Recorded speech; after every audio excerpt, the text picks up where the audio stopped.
It is Saturday, June 27th, 2026, and this is The High Road. I'm Buck Reynolds, and I'm here to make sure we don't forget the asphalt. I'm Dan Miller. I'm Jules Sterling. And I'm Elena Rossi. We have a great show for you today. Wow. Gosh, previous days felt chaotic, starting with Big Blue's tiny towers, plus total mayhem involving DOT's tracking software. I guess state officials fail resolving a sign-in screen, yet desire managing highways. Regardless, current shows feature full agendas, discussing sectors which shifted, machine learning performing genuine tasks behind scenes, plus management changes within German engineering firms causing ripples across logistics. Look, let's just dive right into the big one first. The market recovery. Because here's the play. The flip has officially happened. We are in a carrier-led recovery, people. It feels like it, right? I'm seeing it on my end with the retail accounts. They're starting to sweat. Right. Per the data, market prices show a steep climb. That means a 40% spike since last summer. Non-refrigerated haulage rose 0.22 per unit, while chilled transport, that part seems wild. Actually, the reefer tender rejections are the real story here. They've hit 25%. That's not just a trend, Dan. That's a systemic refusal to honor contracts because the spot market is too juicy. My thing is this actually about demand? Because I'm not seeing more freight on the road. I'm just seeing fewer trucks. You nailed it, Buck. It's supply-driven. We've had years of carriers exiting the game and this massive pre-buy of equipment before the 2027 EPA regs hit. There were just, fewer wheels turning for the same amount of freight. So it's sort of a forced recovery? Like, we're not growing, we're just shrinking into profitability? Bottom line, yes. Flatbeds are hitting record highs, up 30%, mostly because of the data center build-out. Everything is moving toward those power-hungry AI hubs. I mean, I've seen this movie before. Everyone buys new trucks in a panic, the capacity spikes, and then boom, we're back in a trough. Oh, the optimism is palpable, Buck. But from a risk perspective, this is actually dangerous. When you have a 25% rejection rate in reefer, you're seeing a breakdown in reliability. That's where the claims start piling up. Look, for the guys who survived the squeeze, this is the gold rush. Contract rates are up 10% in the annual bids. The leverage has shifted. Oh, here's the deal. I'll believe it's a recovery when the guys in the sleeper cabs aren't still complaining about the cost of a sandwich at the truck stop. Speaking of the tech side of things, I want to pivot to the 2026 State of Logistics report because, we've spent years talking about autonomous trucks as this looming shadow, but the real win is happening in the boring stuff. The administrative phase of AI. Exactly. Look at J.B. Hunt. They're reporting that they've automated 80% of their paper invoices. 80%! They've deployed over 50 AI agents and saved 100,000 manual hours. I suppose that's the only way AI actually makes sense right now. It's not about the driving, it's about the auditing. Right? And C.H. Robinson is using generative AI to handle inbound shipper emails. They're booking 3,000 appointments a day. Each one takes less than a minute. I mean, as an account manager, that's the dream. No more chasing a VP of supply chain for a pickup window. I don't know.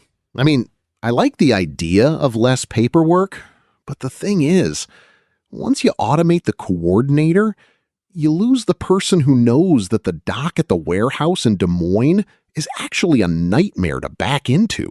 Buck, we're talking about invoicing, not navigating a tight alley. This is operational torque. It's about margins. And then you have these new players like Lavish Enterprises launching FleetPath. They're trying to build a production-grade OS to stop the fragmentation.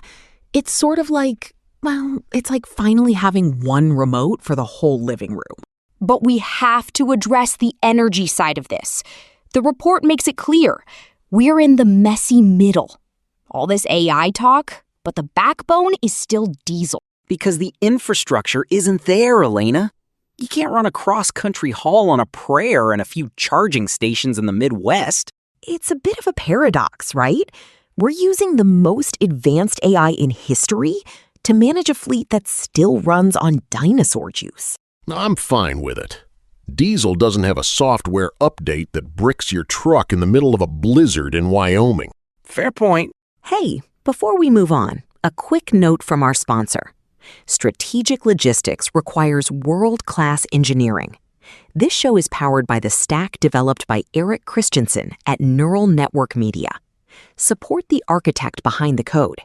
Visit our Patreon at patreon.com/neuralnetworkmedia for a free trial and access to our daily briefing PDF. All right, let's get into the regulatory side, because this is where things get... Well, actually, this is where things get catastrophic. Have you guys seen the GHOSTRUCK Act? Sounds like a horror movie. What is it? H.R. 9369. The Guarding Hours of Service Oversight and Stopping Tampering by Remote Unofficial Carrier Keeper Act. Basically, the government found out that foreign dispatchers, people outside North America, were using back-end access to ELDs to ghost edit logs. Wait, so they're just erasing hours from a beach in another country? Exactly. They're making drivers look compliant while they're actually running 20 hours a day.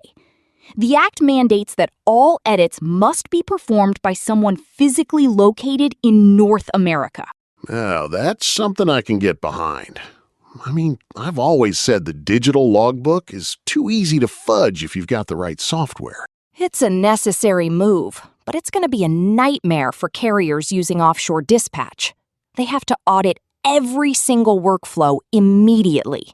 And that's not even the worst part. Let's talk about the 2026 CVSA International Road Check. I saw those numbers. They were, not great. Not great? Jules, 1 in 3 trucks failed. 1 in 3. Whoa, that's a massive failure rate. It's a slaughter.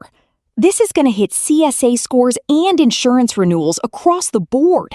When you see a spike like that, the insurance companies don't just raise rates. They start dropping carriers. Well, maybe if we spent less time on agentic AI and more time on checking the brake pads, we wouldn't be in this mess. I couldn't agree more. And then there's the biometric wave. There's a class action suit in Illinois against a ULH subsidiary over biometric tracking. Wait, the fingerprinting and face scans for security? Right. The legal risk for using biometrics is expanding. If you're collecting that data without the exact right consent forms, you're essentially handing the plaintiffs a blank check. It's the classic tech trap. You implement the cool security feature to stop theft, and then you get sued for the way you stored the thumbprint. Precisely. Complacency is the precursor to catastrophe. Let's shift gears to the global side. I've been looking at the trade deficit numbers from the Commerce Department. $105.8 billion for May. That is a staggering hole. That's the highest in over 14 months, right? It is. And the weird part is, we're importing a ton of semiconductors and telecom gear, another 42% jump because of the data center craze. But our exports, industrial supplies, and crude are tumbling. It's a volatility vortex. We're basically importing the brains for the AI and exporting, well, nothing. And then you've got the infrastructure shocks. South Carolina ports just announced they're suspending container operations at the Hugh K. Leatherman terminal starting August 1st. Wait, the Leatherman? That's one of the most modern terminals in the country. Why would they pause? They're calling it a strategic pivot. But in my book, a pause in a major terminal is just a fancy word for a bottleneck. That's gonna ripple through the Southeast. If you're hauling out of Charleston, you're about to have a very bad August. I can already hear the phone calls from the shippers. Why is my container sitting in a parking lot? It's the same old story. We build the tech, we build the ports, but we can't actually coordinate the flow. Which brings us to the main event, the absolute shocker of the week. Robert Bosch. The departure of Stefan Hartung. Look, this is the shortest tenure for a CEO in the company's 140-year history, unless you count the founders. Hartung was supposed to be there until 2031. Now he's out by June 30th. That's a very sudden exit. The official line is new social commitments, but nobody believes that. Of course they don't. Look at the financials. Bosch reported its first net loss since 2009. They're staring at a €2.5 billion cost gap. That's nearly $3 billion. That's not a gap. That's a canyon. And the restructuring is brutal. They're cutting 22,000 jobs by 2030. 13,000 of those were just the mobility division in Germany. I mean, when the biggest supplier in the world is bleeding out, it's a warning sign for everyone. If Bosch is struggling with the transition to electric and AI, what chance does a mid-sized carrier have? Exactly.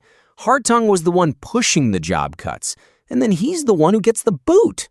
It's a classic corporate sacrifice. I think the real issue is the stagnant European car market. They overinvested in capacity that isn't being used. It's a failure of forecasting. So Dr. Christian Fischer is stepping in on July 1st.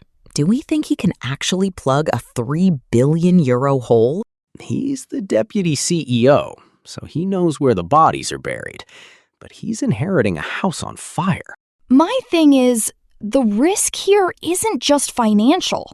If Bosch's quality drops because of these massive cuts, we're talking about failures in the actual components of the trucks. Now we're talking. I'll take a diesel leak over a faulty sensor that shuts down my engine on the I-80. It's the ultimate irony. We're chasing this high-tech future, but the biggest player in the game is basically admitting the transition is a disaster. It really puts the messy in the messy middle. It's a wake-up call. If the giants are falling, the rest of us need to be very, very careful about where we're placing our bets. Bottom line, the market is recovering, the tech is actually working in the office, but the leadership at the top is in total chaos. That does it for us today. We've covered everything from ghost editing logs to the collapse of the Bosch era. Keep your eyes on the mirrors and your hands on the wheel, folks. Later. Bye. Peace out. Now I'm going to go see if I can find a CB radio that actually works.